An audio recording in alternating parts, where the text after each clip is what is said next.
Here are three things that you must do before you get married.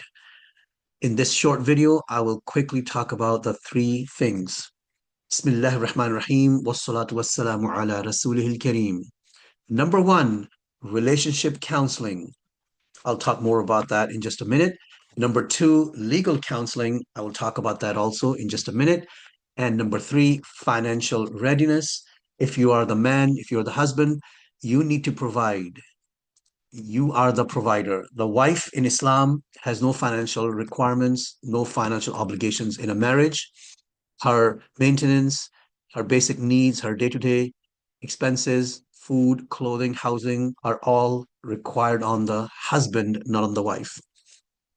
So, what is relationship counseling? Relationship counseling consists of many things, but at least three main focus areas, and it should be performed by a licensed professional counselor. Unit 5 of this textbook. This textbook is The Rules of Love, the Ultimate Guide to Marital Success, covers all of these details. So, what are the three critical areas in relationship? Effective communication skills. You may think that you are great in communication. You may be great in communicating with your friends, your family, your neighbors, your coworkers, your colleagues, people at school. However, when it comes to marriage is a unique institution. There's no other human relationship like it, and it presents unique challenges. So you need to develop effective communication skills. You also need to develop effective conflict resolution skills. You may think you're great at solving conflicts, but when it comes to marriage, it's a whole new ball game. No other human relationship is like marriage, and marriage brings countless benefits, but once in a while you may run into conflicts, and you need to develop skills to handle conflicts in marriage skillfully, carefully, and successfully. And lastly, you need emotional management or emotional regulation. These skills are best learned when you join counseling by professional counselors, and your counselor may recommend other skills. So be sure to complete premarital counseling, focusing on these skills and other skills. Legal counseling, it's about the Islamic law. In Islamic law, in Islamic marriage law, there are rights and duties of the spouses.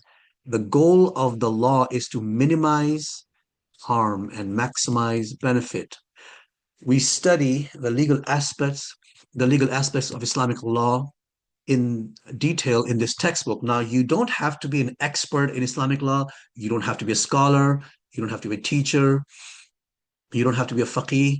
You just have to know enough so you do not oppress your spouse. So Islamic marriage law, right? Islamic marriage law, there are different types of rights. You have universal rights, which are rights enjoyed by both spouses equally. Then you have rights that are specific to the wife. The wife has rights in Islam that the husband does not because of her unique role and responsibility. She gets certain rights that the husband does not. Similarly, the husband, because of his unique role and responsibilities, he has rights that the wife does not. And then there are situational rights. Different situations come up in marriage, such as parenting, visiting, traveling, and so on and so forth. They require guidance from Islamic law. You can find the details of all of these in this textbook.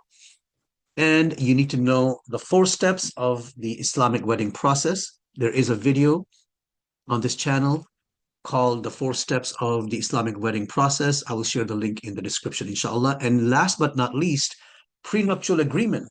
If you do not sign the prenuptial agreement, guess what? The government already has one for you, and it's called the state law. If you're living in a country where there is no Islamic marriage law, you need to seriously consider signing prenuptial agreement. The prenuptial agreement will protect your rights as a wife, your right to a dowry, a mahr. If it's been delayed, it can be included in the prenuptial agreement, and it will be legally recognized and enforced, inshallah. And also your right as a wife to maintenance can be mentioned in prenuptial agreement. The husband also has rights that need to be protected. The state laws, some of them are good, some of them are bad. And trust me, if you're a Muslim, you don't want the state laws to override and contradict Islamic laws. As a Muslim, you want to make sure that your Islamic rights are respected. So be sure to sign a prenuptial agreement. The details of the prenuptial agreement are provided in this textbook as well. If you like this video, please like, subscribe, and share. Wassalamu alaikum wa rahmatullahi wa barakatuh.